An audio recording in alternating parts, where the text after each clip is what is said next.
بچه‌ها اومدیم برای ما فهمیدیم یه خوشمزه درست کنیم. مواد لازم: سیب زمینی، چوبه همینجور پخش میکنیم.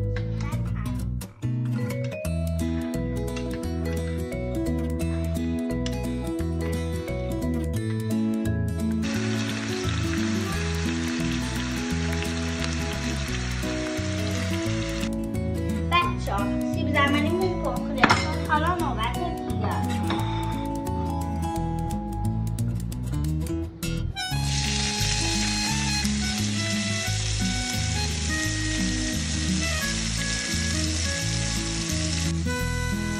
پیازمون داره می‌پزه.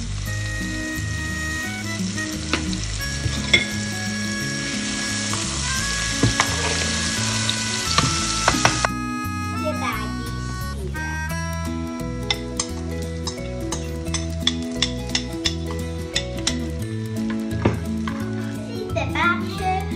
جالبش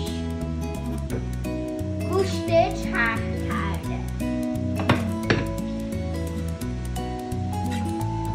بچه‌ها وقتی گوشت رو اضافه کردیم بعدش قارچ رو اضافه کنیم تا جا بیفته. بعدی میریم مرحله بعدی. حالا یه مقدار بهش رب اضافه میکنیم.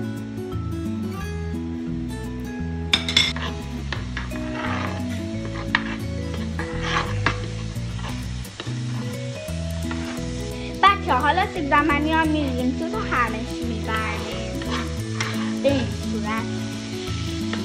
حالا مواد ما دیگه حاضره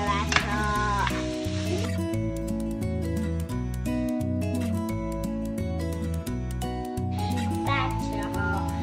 اگه ویدیوی آشپزی من رو دوست داشتین حتما اینجا کامنت بذارین که من کامنت ها رو ببینم برای شما ویدیوهای بیشتری